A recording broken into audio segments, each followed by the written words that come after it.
पूछताछ किया गया, क्यों छोड़ दिया? अंदर में लड़कों के भड़का रहे हैं, तो मैंने स्पष्ट रूप से कहा कि लड़कों कोई नहीं भड़का रहे हैं, एक भी वीडियो तो दिखाइए। उस सिग्नेचर के अनुसार धरना पर अब जाइएगा तो आप पर कानूनी कार्रवाई होगी। डरता तो मैं बजरंगबली को छोड़ किसी के बाप से नहीं हूँ। गुरु रहमान को अब गर्दनी बाग में पूछताछ के बाद छोड़ दिया गया। सर, क्या अंदर जानकारी मिली, क्या पूछताछ किया गया, क्यों छोड़ दिया? अंदर में लड़कों के भड़का रहे हैं, तो मैंने स्पष्ट रूप से कहा कि लड़कों कोई नहीं भड़का रहे हैं, एक भी वीडियो तो दिखाइए।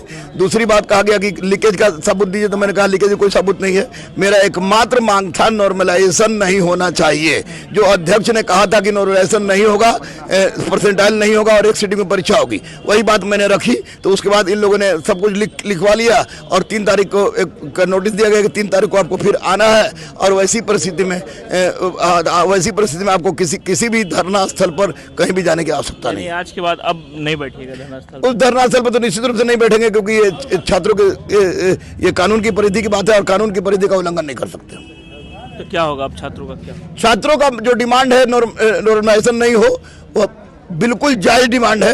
और अध्यक्ष महोदय को सोचना चाहिए, शर्म करनी चाहिए उनको कि वो अपने एक जीत के आगे अड़े हुए हैं। नॉर्मलाइजेशन को खत्म करें और री एग्जाम फिर से सारे बच्चों का री एग्जाम ले लें। 3,25,000 बच्चा बचा हुआ है, उसका एग्जाम ले लें, सारा का सारा प्रॉब्लम सोल्व हो जाएगा। जब आप अंदर गए पूछताछ में, क्या ये बोला गया कि अगर धरने में बैठते तो कार्रवाई होगी? नहीं, धरने पर बैठने की कार्रवाई बिल्कुल दोस्ताना माहौल था यहाँ पर। लेकिन ये कहा गया कि अब जो जिस पर सिग्नेचर हुआ, उस सिग्नेचर के अनुसार धरना पर अब जाइएगा तो आप पर कानूनी कार्रवाई होगी और जेल हो सकती है। डर है आपको? नहीं, डर नहीं है। डरता तो मैं बजरंगबली को छोड़ किसी के बाप से नहीं हूँ। लेकिन कानून का सम्मान करना, संविधान का सम्मान करना भी मेरे आत्मा में है, मेरे पढ़ाई में है और जिस यूनिवर्सिटी से मैं आया हूँ उस संस्कार में भी। 3 तारीख तक आप घर पे रहिएगा? घर पर कहाँ रहेंगे, सब जगह रहेंगे। और नॉर्मलाइजेशन का विरोध करता होगा किसी माध्यम से करेंगे, तो कर रहे हैं तो करेंगे। चलिए, धन्यवाद। तो ये थे रहमान सर जो अब कह रहे हैं कि 3 तारीख तक जो है धरना पे नहीं जाएंगे। और पुलिस ने जो साफ तौर पे कहा है कि अगर आप धरना पे बैठते हैं तो आप पर कानूनी कार्रवाई हो सकती है। सुजीत कुमार, बिहार तक, पटना। ये एक कानूनी प्रक्रिया थी। कानूनी प्रक्रिया में पुलिस ने जो आपको दिया था, लीगल नोटिस दिया था, उसी लीगल नोटिस का जवाब मांगा गया।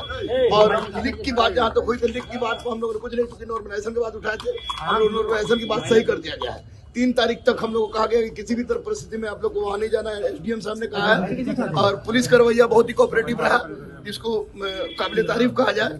और स्पष्ट रूप से 3 तारीख को फिर बुलाया गया है, तो 3 तारीख को हम लोग आएंगे, करेंगे। नॉर्मलाइजेशन की बात थी, नॉर्मलाइजेशन की बात हम लोग, यानी अब धरना पे अब नहीं जाइएगा? नहीं, 3 तारीख तक। नोटिस कितने लोगों को?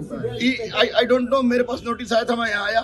और 3 तारीख को फिर बुलाया गया है और 3 तारीख तक हमको किसी भी परिस्थिति में धरना स्थल पर नहीं जाने की। भड़काने का आरोप है क्या? छात्रों को भड़काने का आरोप था, तो मैंने स्पष्ट कर दिया कि क्वेश्चन लिख की बात मैं नहीं कर रहा हूँ और ना ही आपको ये किस तरह की बात कर रहा हूँ। मैं अव्यवस्था की बात कर रहा था वहाँ बाबू परीक्षा बोर्ड का, और साथ ही साथ मैं बात कर रहा था नॉर्मलाइजेशन का। तो उसमें लोग संतुष्ट हो गया। यानी 3 तारीख तक आप धरना पे नहीं जाइएगा? 3 तारीख को धरना पर नहीं जाए। 3 तारीख को धरना पर।